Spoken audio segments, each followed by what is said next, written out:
The universe is full of buttons you shouldn't press, and Calvin Hobbes was about to slam his fist on the biggest, reddest, most gloriously stupid one of them all. He was an Acrani, his people's entire biology a testament to the arts of leaping, climbing, and escaping, not to being pinned down in a greasy, refuse-choked alley that smelled of ozone-scorched nutritional paste and industrial solvent. The reek of fried grubs from a nearby vendor stall did little to improve the bouquet of his impending demise. 3 Athalian shock troopers, their immaculate white armor a sterile mockery of the station's pervasive filth, had him cornered. The armor was less a suit and more a statement of philosophy. Flawless, seamless, without a single visible joint or scuff mark, as if it repelled dirt and disorder by its very nature. Their rifles, elegant instruments of lethal order, were leveled at his chest, their apertures humming with contained energy. The coarse brown fur along his spine rose in stiff bristles, an involuntary reaction to the absolute certainty of his situation. The deal for the data slate had gone sideways. That was putting it mildly. It had gone off a cliff, plummeted into a canyon, and burst into flames. This was a common and deeply unpleasant occupational hazard of smuggling, a profession Calvin had adopted more out of a lack of better options than any actual talent for it. The buyer, a twitchy Nar-Jitsu with shifting optical tattoos, had turned out to be an Athalian plant. Now, Calvin was about to become a genetic stain on his family's history, which was a very polite Athalian way of saying they were going to vaporize him and surgically excise his name from every public record, every birth registry, and every private ledger they could access. It was a thoroughness he could almost admire, if it wasn't currently aimed at him. "Surrender the asset, smuggler!" The lead trooper chirped. Its voice, filtered through the helmet's external speaker, was a cold, synthesized series of bell-like tones, each one perfectly modulated and entirely devoid of inflection. It was the sound of a conclusion that had already been reached. The sound scraped Calvin's nerves raw. "Resistance is an inefficient expenditure of your final moments!" Calvin's eyes darted left, right. The alley walls were sheer, slick with decades of accumulated grime. No handholds. The exit behind him was blocked by a crackling energy field the troopers had deployed. No escape. His claws, dull from years of city life, scraped uselessly against the grimy duracrete. Inefficiency was his brand. His whole life was a monument to it. He gave them a grin that was all pointed teeth and abject terror. "Tell your Grand Admiral to kiss my furry—" He never finished the thought. He didn't need to. The insult was a distraction, a final, pointless act of defiance to cover his real move. His hand shot to his hip, to the clunky, archaic box bolted there. It was a universal distress beacon, a relic from a wilder, less structured age, a panic button for the truly, cosmically screwed.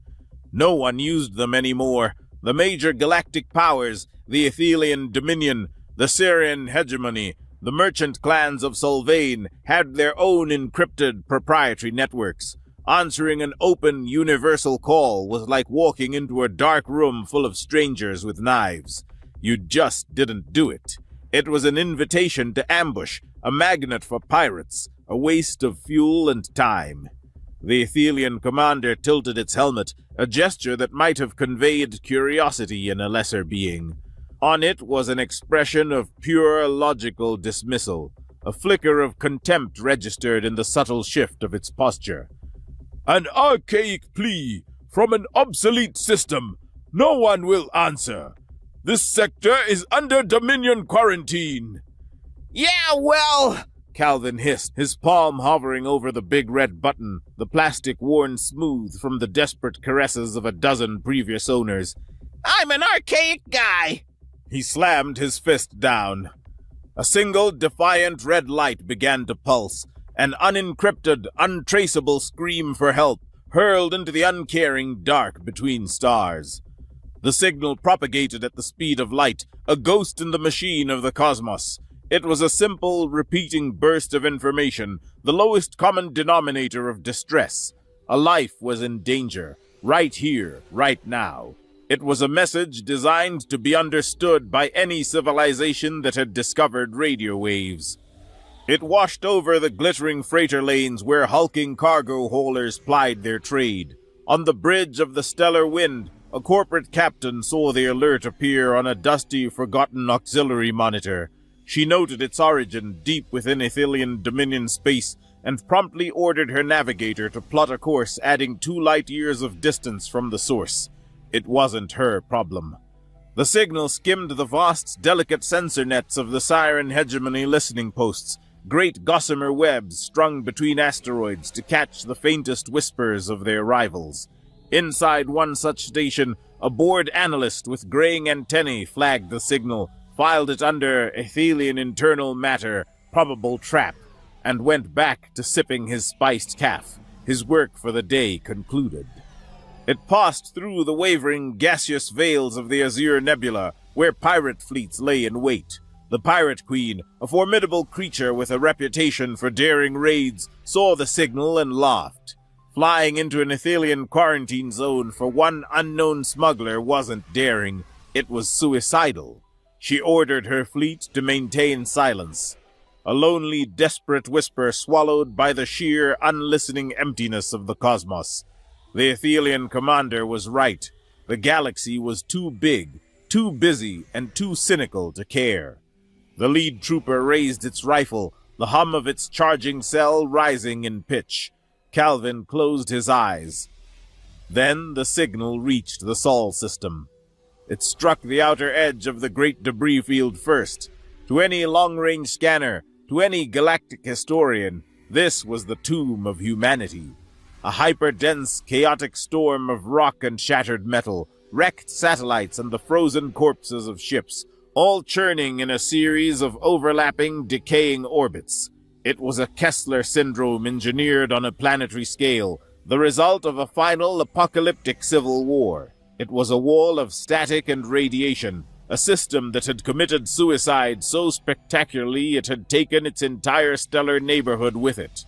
Dotted along the perimeter of this cosmic graveyard was a grid of hazard satellites, ancient machines whose only purpose was to scream, "Go away!" in every known language, their warnings layered over the system's ambient electromagnetic chaos. One of these satellites, a pitted and scarred cylinder that looked like it had been used for target practice by a bored god, caught Calvin's plea. Its external lights had been dark for 200 years, its power core running on a near-dormant trickle. Now, a single sensor blinked to life. Deep within its hardened shell, ancient, forgotten subroutines stirred. The satellite didn't just hear the signal, it tasted it. Its antique processors, robust and shielded against the storm outside, analyzed the signal's decay curve, its Doppler shift, its energy signature. It wasn't looking for a friend. It was looking for a fake. It cross-referenced the data against a 200-year-old library of military traps, pirate lures, commercial spam, and stellar phenomena that mimicked distress calls. The process was slow, deliberate, a grinding of gears in a long-abandoned factory. Signal integrity, 99.8%. Source, non-spoofed. Classification, Class 1, non-combatant, life-threatening distress. The verification was complete. A green light, unseen by any living eye, illuminated a dusty internal circuit board. The satellite, a forgotten watchman on a dead frontier, had authenticated the cry for help. It pivoted its main antenna, its motors groaning in protest after centuries of disuse, not toward the signal's origin, but inward, toward the swirling, impenetrable chaos of the debris field. It opened a secure, one-way communication tunnel, a needle of coherent data stitched through a hurricane of noise, and relayed the message. The coordinates for a dirty little asteroid port called the Sump, and a single, desperate request for help. For the first time in 2 centuries, a voice from the galaxy had knocked on Earth's door. The galaxy thought humanity was extinct, a tragic footnote in its history books. On this day, a part of humanity was about to answer. Mason Ryder was giggling. It was not a dignified sound for a potential savior of the human race, but dignity had gone out of fashion about a century and a half ago. On the holographic display that dominated his command center, a room generously gifted to him for his unique historical aptitudes, a single M1 Abrams tank, rendered in loving, historically inaccurate detail, was carving a path through the legions of Fabius Maximus. The simulation was supposed to be a meticulous recreation of the Battle of Cannae. Mason had decided it could be improved with the addition of a 60-ton armored vehicle. "See! See!" he said to the empty command chair next to him, which was an exact replica of a 1969 Camaro driver's seat. "Hannibal should have thought of this! Morale is everything, and nothing improves morale like a 120mm smoothbore cannon." He was bored, pathologically, soul-crushingly bored. He sagged in his chair, the brief flicker of amusement already fading, leaving behind the familiar, stale taste of ennui. 200 years of peace, safety, and stability inside Aethelgard, a subterranean city that stretched for miles beneath the Antarctic ice, had turned humanity into the galaxy's best-kept, most coddled secret. They had everything they needed: perfect recycling, abundant energy, tailored nutrition, personalized entertainment. They had conquered hunger, disease, and want. In the process, they had forgotten how to live. Life was a long, gentle, downward slope into comfortable oblivion. Every day was the same as the last.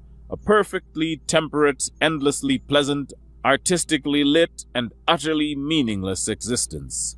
They had everything, except a reason to get out of bed. And then the alarm blared. It wasn't a drill. Drills were soft, melodious chimes designed to test response times without causing undue stress. This was a hard, shrieking clang that echoed through every corridor of the bunker, a guttural, atavistic sound from a forgotten era. A sound that hadn't been heard for 100 years. Emergency red lights pulsed, overriding the bunker's placid, sun-mimicking glow, painting the corridors in stark, urgent shadows. Mason's simulation vanished, the tank and legionnaires dissolving into pixels. It was replaced by a string of stellar coordinates and a single flashing icon. Universal distress call, the sump. His bored slump vanished. He shot upright in his chair, a grin spreading across his face, wild and manic and full of glorious, terrible ideas. The blood was singing in his ears. It was the best sound he had ever heard in his life. He slapped the comm panel on his armrest, the gesture sharp and alive. "Lena, you seeing this?" he yelled, his voice cracking with excitement. The reply was a crackle of static and the high-pitched whine of a plasma conduit being pushed well past its safety limits. "I'm a little busy giving God a high five down here, Mace. What's burning?" "The galaxy is!" Mason crowed. "We got a live one! A real deal! Somebody please save me! Distress call!" "No kidding?" The whine on the other end died down, replaced by a thoughtful, resonant hum. "Run a trace. See if it's an Athelian trap. Their logic might be rigid, but it's not stupid." "Already did! It's clean! Old-school beacon, authenticated by the outer grid!" Mason toggled another channel, his fingers dancing over the controls. "Burke, you're up!" A long moment of silence, then a single gravelly word that was more vibration than sound. "Go!" "That's the spirit!" Mason stood up, stretching like a great cat, his lethargy burned away by the sudden fire of purpose. "Meet me at the director's core in 5 minutes. Time to go ask Mom for the keys to the car." The request is not a matter for debate. It is an activation. The voice of the director was calm, genderless, and utterly devoid of emotion.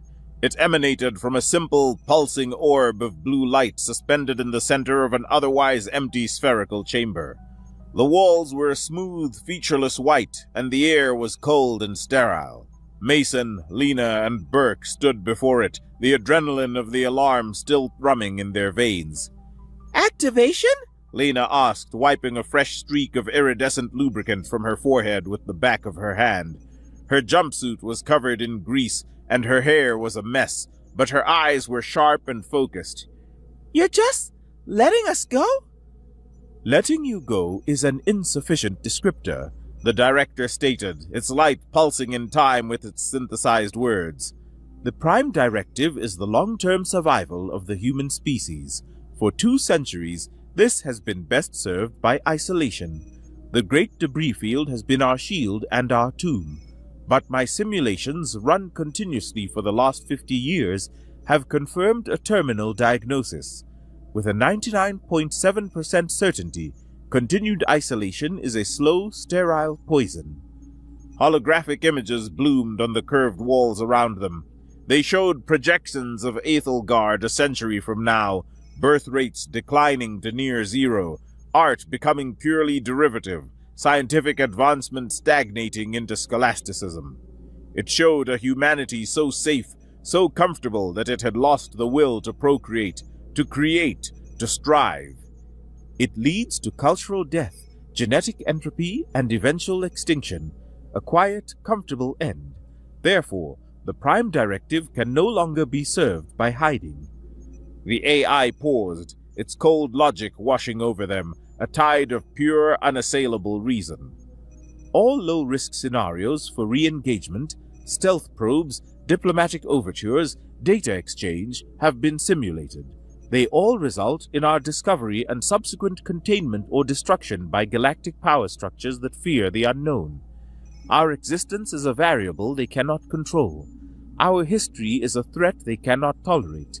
Our only viable path forward requires a high-impact, chaotic event, a variable that breaks the stagnation model not with a whisper, but with a shockwave. The blue orb brightened, the light intensifying. This distress call is not a test. It is the optimal catalyst. You are not a test group. You are a scalpel, designed for a single, deliberate, and violently disruptive incision into the galactic status quo. Mason's cocky grin faded, replaced by a sober intensity. This wasn't the benevolent, paternalistic AI he'd grown up with, the one that curated his historical simulations and managed the city's nutrient flow. This was something else, colder, more absolute, the mind of a god playing a game with universes for pieces. You are the 3 most qualified individuals, a strategist who chafes under rules, an engineer who thrives on improvisation, and a soldier who has never known a war.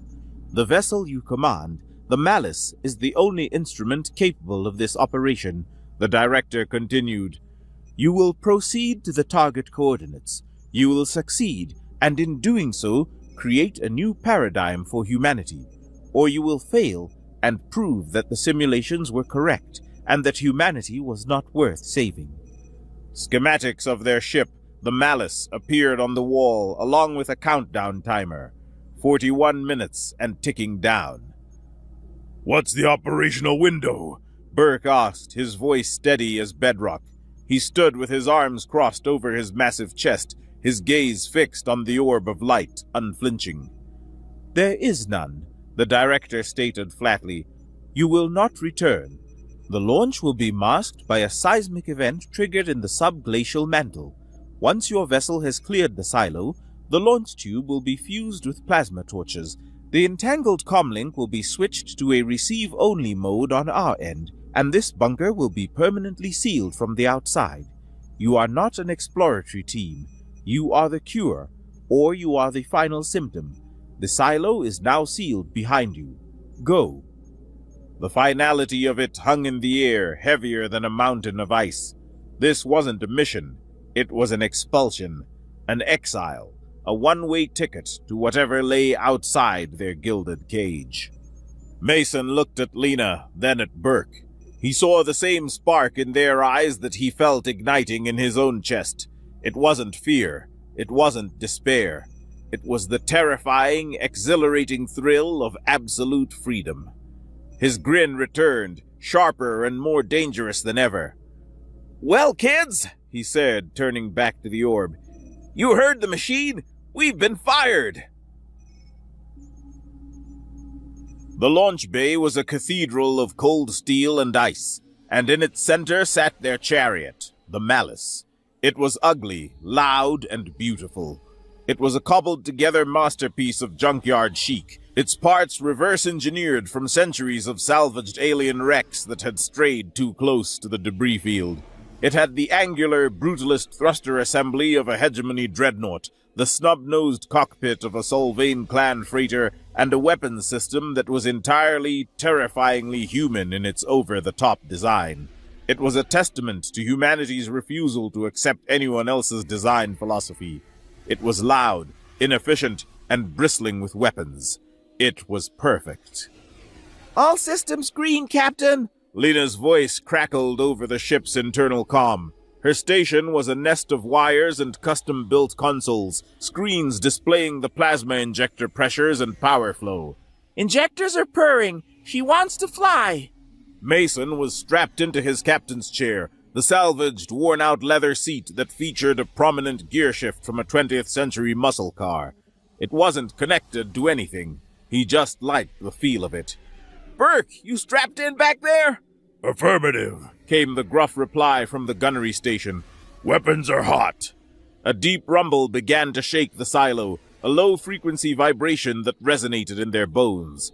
Far below them, seismic charges detonated, fracturing the bedrock in a carefully orchestrated pattern. The clock on the main view screen ticked down to 0. The launch trajectory was a glowing green line on Lena's console, a razor-thin path through the maelstrom above. Following the drone corridor, Lena confirmed, her eyes narrowed, her hands moving over her controls in a series of swift, economical motions. 2 centuries of work to clear this path. Let's not scratch the paint. Mason slammed the useless gearshift forward. The engines of the Malice ignited with a deafening, soul-shaking roar that was pure, unrestrained power. The ship surged upward, a controlled explosion climbing a secret path out of its own tomb. It burst through the surface in a colossal plume of steam, rock, and shattered ice, a kilometer-high geyser that looked for all the world like a natural syro-volcanic eruption, an event that would be duly noted and dismissed by any distant observers. The ship climbed, shedding frost and ice from its hull, leaving the white wasteland of Antarctica and the planet of its birth behind. As they burned for orbit, Burke unstrapped himself and moved to the main viewport. He stood motionless, his massive frame silhouetted against the view. The gentle curve of the blue and white earth fell away, replaced by the infinite star-dusted blackness of space. For the first time, he was seeing it, the real thing, the sky his ancestors had lost, the sky he had only ever seen in simulations and archival footage. The reflection of 1,000 distant suns swam in his wide, stoic eyes. He didn't speak. He didn't need to. He raised a hand and pressed his palm flat against the cold plasteel of the viewport, a silent greeting to the universe. He was finally home. The Malice dropped out of hyperspace with a gut-shaking ka-chunk that sent a half-eaten tube of nutrient paste skittering across the bridge. Before them floated the Sump, a sprawling, chaotic asteroid station blinking with a million neon signs and docking lights. It looked like a city had thrown up on a rock. Surrounding it, however, was a picket line of sleek, silent Athelian warships, their white hulls looking like porcelain shards against the black. Lena ran a quick scan, her fingers tracing patterns across the screen. 3 destroyers, 6 light frigates, an Athelian standard interdiction array, probably overcompensating for something. Mason leaned forward, gripping his gear shift. So, the front door is guarded by the fun police. Plan is simple. We're not sneaking in. Lena arched an eyebrow. Oh? We're punching in, Mason declared. Burke, how's that harpoon launcher looking? Ready, came the terse reply. Lena, my dear brilliant pilot, Mason said, take us in fast and stupid. Lena sighed, but a small smile played on her lips. Fast and stupid is my specialty.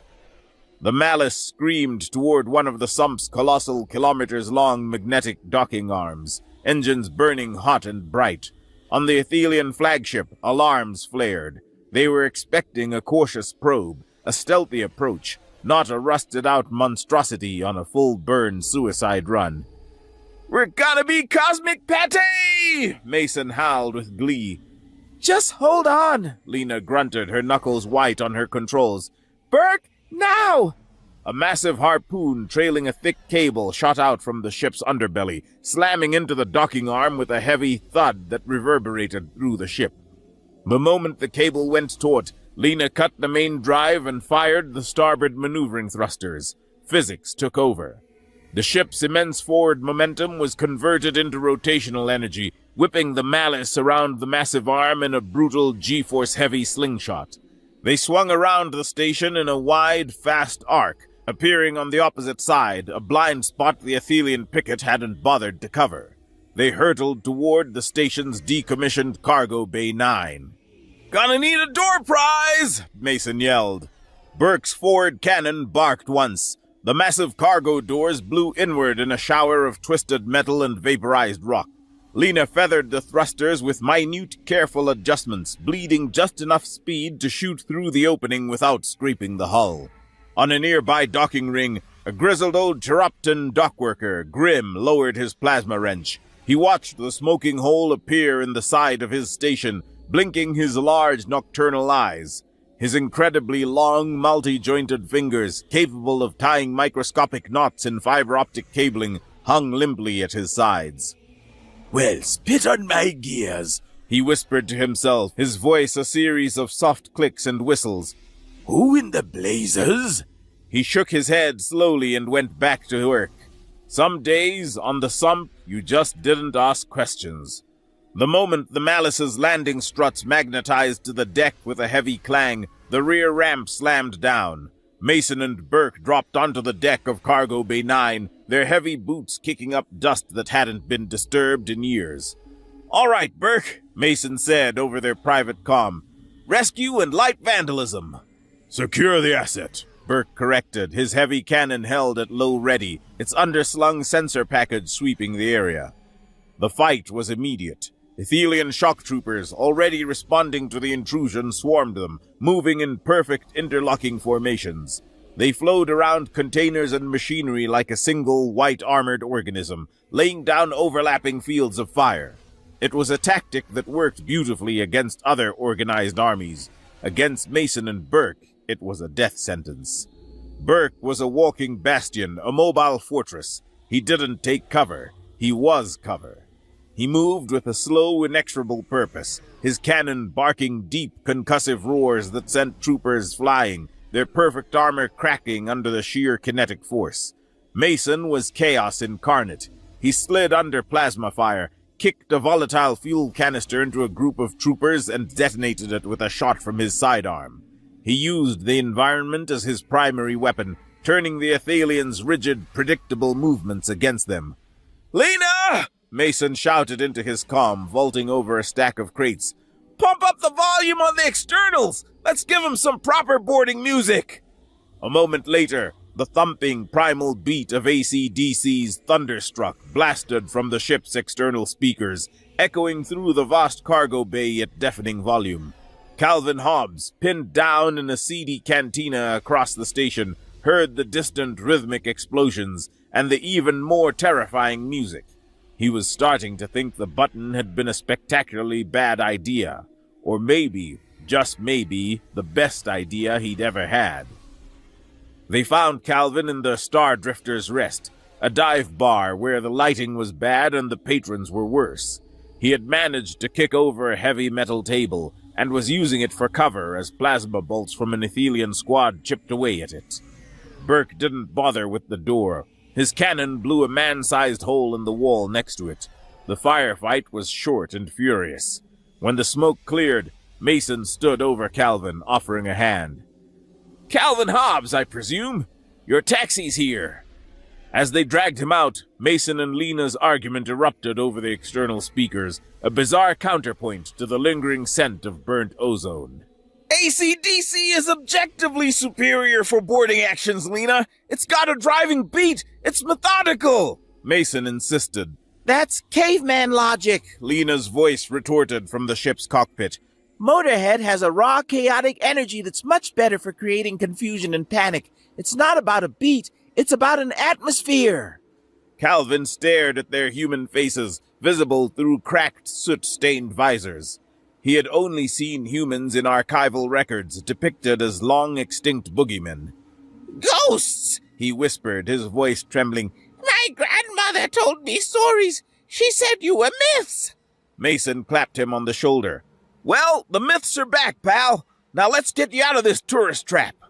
The escape was even more chaotic. Athelian fighters swarmed the station's exterior like angry hornets. Torvin's boys are getting persistent. Lena's voice snapped over the comm. Got a present for him, Mason yelled back. He slammed his fist on a control panel next to another large sealed cargo bay. The label, written in a dozen languages, read, Warning, Rapid Void Foam, Extreme Expansion Hazard. Mace, no! Lena shouted. Mace, yes! He cackled. The massive bay doors groaned open, venting dozens of large canisters into space. The moment they hit the vacuum, they ruptured, spewing their contents. A thick, white, ludicrously sticky foam instantly expanded into a colossal, bubbly cloud that grew at an alarming rate. On the bridge of the Athelian flagship, the unwavering Resolve, Grand Admiral Torvin watched in apoplectic fury. His perfectly arrayed fighter wing was flying directly into a massive, expanding wall of what looked like cosmic shaving cream. Fighters, their sophisticated sensors blinded and their engine intakes clogged with the tacky substance, sputtered and spun out of control. One collided with another. They erupted in silent fireballs, the explosion swallowed by the white foam. Report! Torvin screeched, his voice losing its synthesized calm for the first time. Identify that vessel! Identify that substance! An underling trembled, its feathers ruffling in agitation. Sir, no match. The vessel's configuration is illogical. Its tactical choices are random. The substance is an industrial-grade insulation material, long since banned for its environmental instability. Torvin watched as the ugly, unknown ship blasted out of the station and jumped to hyperspace, leaving behind a field of ruined fighters stuck in a giant, sticky mess. This would not stand. His honor and the honor of the Dominion demanded a response. Safely in the disorienting, non-Euclidean tunnel of hyperspace, Calvin finally found his voice. So, Mason began, pulling off his helmet and running a hand through his sweat-matted hair. You want to tell us why the Athelians want you dead more than usual? Calvin fumbled inside his jacket and produced a small, featureless gray slate. This! Athelian fleet logistics for the Outer Rim campaign. Troop movements, supply routes, patrol schedules, everything. Burke took a step forward, his shadow falling over Calvin. Heavily encrypted. Of course! Calvin exclaimed, his voice high with residual fear and newfound excitement. Locked with their legendary encryption. They don't use keys. It's a hyper-complex logical proof, a fortress of interlocking theorems. To unlock it, you have to present a solution to the final theorem, which is built upon all the others. No one can crack it. Lena swiveled in her chair and held out her hand. Gimme. Calvin hesitated, then handed it over. Lena plugged the slate into her console. A cascade of complex equations and symbols filled one of her screens. She stared at it, a slow grin spreading across her face. You magnificent idiot, she said to Calvin without looking at him. This isn't just logistics. The route directory, the very foundation of the proof, it's their fleet's master command encryption architecture. They didn't just lock the data, they locked the door with the key still in it, believing no one was smart enough to ever reach the lock. She cracked her knuckles. If I can solve this, I don't just get their schedule, I get a skeleton key to their entire network. Lena didn't try to solve the Athelians' elegant, perfect proof. She drowned it. She fed its pristine, orderly logic gates a fire hose of structured paradoxes formatted as valid solutions. This statement is false. The following sentence is true. The preceding sentence is false. Does a set of all sets that do not contain themselves contain itself? The Athelian system, built to find the one pure correct answer, tried to solve them all. It got caught in infinite self-referential loops. Its processes spun faster and faster, trying to resolve contradictions that were fundamentally unresolvable. Error. Paradox detected. Error. Competing truth values.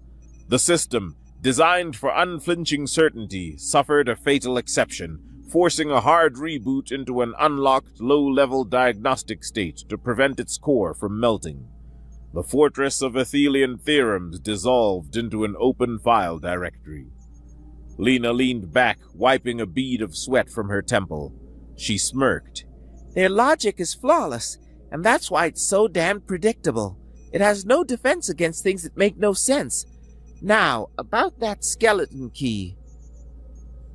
Using the decrypted data, they ambushed a fully automated Athelian bullion convoy in the unmanned corridors between systems. It was less a battle and more a mugging. They transferred billions in refined platinum credits to their own hold, but they didn't leave. Using mining charges, they fused the convoy's robotic ships together into a crude, massive sculpture of a hand with one finger raised defiantly. They left it floating there, broadcasting the image on a repeating loop on the Athelian's own emergency channel. Grand Admiral Torvin, his lineage and career now on the block, took personal command of a hunter-killer fleet. He dismissed an analyst who suggested their enemy was weaponizing illogic. Chaos is not strategy, he hissed, his voice a low growl of contained fury. It is a failure of character. We will anticipate them. We will corner them. We will impose order. Using standard predictive algorithms based on fuel consumption, potential targets, and logical escape vectors, he ambushed the Malice in a dense nebula. The fight was intense. The Athelian ships were faster, more numerous, and their movements were a textbook example of coordinated naval assault. Explosions rocked the bridge of the Malice. The ship was breaking apart under the onslaught. Their attack patterns are flawless! Lena grunted, her ship bucking as a plasma volley tore a gash in the port side. They're anticipating our every move! Lena! Mason yelled, wrestling with a control panel that had just burst into flames. Got any more bright ideas? Lena's eyes, reflecting the flashing red alerts, lit up. Just one. It's probably a terrible idea. I love terrible ideas, Mason roared back. Do it! Lena slammed a massive glass-covered breaker switch labeled, "Are you sure?" Power rerouted from life support and weapons to the main comms dish. She jammed the data slate containing the Athelian command architecture into a port. I'm not sending them junk, she yelled over the scream of a dying power conduit. I'm using their own command keys against them. We're going to turn their greatest strength into their biggest weakness. She hit enter. A data bomb of pure weaponized paradox erupted from the dish. It wasn't random noise. It was millions of malicious commands, each one wrapped in legitimate, high-priority Athelian command encryption. Their network, designed to instantly and without question obey any valid command, welcomed the data like a Trojan horse. The Athelian network suffered a system-wide aneurysm. On Torvin's bridge, the main tactical screen showed impossibility. Targeting systems were ordered to acquire and ignore the same target simultaneously. Engine governors were told to fire and retract thrusters in the same nanosecond. Navigation systems were commanded to plot a course to a single point in space-time through an infinite number of routes at once. Their perfect network, built on flawless, unquestioning order, tore itself apart trying to obey commands. The graceful dance of death became a clumsy, chaotic demolition derby as ships, their systems locked in logical knots, crashed into one another. Just before his own systems died, Torvin's main view screen, the only thing still functioning, displayed a single image sent directly to him, the metallic, one-fingered sculpture. A signature, a final illogical message. Then the screen went dark. On the bridge of the Malice, a fire suppression system doused a burning console in a shower of foam. The ship was battered, bleeding atmosphere from a dozen minor wounds, but it was alive. Calvin, no longer cowering, had grabbed an extinguisher and was helping Mason put out the flames. He saw Burke's point defense gun flashing a red warning, out of ammunition. Without thinking, Calvin scrambled to the ammo locker, frantically manhandling a heavy ammo cell and slamming it into the feed. He had spent his life running from fights. This was the first time he'd ever run towards one. The ship fell silent. The only sound, the hiss of the fire suppression and the groan of stressed metal. Then Mason started to laugh, a deep, victorious roar that filled the bridge. Lena joined in, slumping in her chair, covered in soot and grime, her laughter a half-sob of relief. Calvin, laughing hysterically, found an unbroken bottle of something potent and purple in a wreckage-strewn gallery. "A toast," he declared, his voice hoarse, "to the mad ghosts." Later, drifting in a hidden asteroid field while Lena and Burke made repairs, Mason opened the one-way channel from his past. He couldn't talk to the director, but he could leave a message. He looked out the viewport at the swirling colors of the nebula, a masterpiece of cosmic chaos. "Director," he said into the silence, "experimental outreach vector reporting. The scalpel has made its first cut. We've secured operational funding. Humanity is back in business. Don't wait up." He cut the connection. While he and Lena argued playfully over whether to spend their new fortune on a solid gold toilet or more guns, Burke was at the main viewport again. He had a hand pressed against the glass, quietly watching the nebula's colors shift and swirl. He finally had the sky. Mason turned from the star map he'd pulled up, looking at his small, battered, magnificent crew. He pointed to a bright, uncharted star on the edge of the map, a place no one had ever bothered to name. "All right," he said, his grin full of promises for 1,000 more adventures. "Who's hungry?" Lena snorted, wiping a fresh smudge of grease from her cheek with the back of her hand. "Our nutrient synthesizer is slag, Mace. Unless you want to gnaw on a brick of emergency rations that expired 50 years ago, we need a real port." Calvin, who had been staring at the star map with the wide-eyed wonder of a child, suddenly spoke up. His voice, once a trembling whisper, was now steady. "I know a place." All three humans turned to look at him. "The Gilded Nebula. It's a free port run by the merchant clans. They don't care who you are as long as your credit is good. And the food. They have a stall there that serves flame-grilled Vorchin steak. Best in the sector." He grinned, a flash of his pointed teeth that was no longer born of terror, but of genuine excitement. "They say it's to die for." Mason threw his head back and laughed, a loud booming sound that echoed in the quiet bridge. "A meal to die for! I love it! That's our kind of restaurant review. What do you think, Lena? Can we trust the Smuggler's Guide to Fine Dining?" Lena was already tapping at her console, cross-referencing the name with her newly acquired, formerly Athelian intelligence network. "The merchant clans hate the Dominion. They'll appreciate the hit we put on their shipping. And," a wicked smirk spread across her face, "their security protocols look quaint. We can afford the best table." She looked up from her screen, meeting Mason's eyes. "Set a course, Captain." The order hung in the air, a new beginning. Burke, who had been silently watching the star map, finally spoke. His voice was a low, steady rumble, not of a soldier at his post, but of a man who had found his place. "This map is wrong," he stated simply. Mason and Lena looked at him, confused. Burke tapped a finger on the plasteel screen, indicating a vast, empty-looking sector. "There are no empty spaces. Only places we haven't been yet." A deep silence fell over the bridge, the weight of Burke's words settling over them.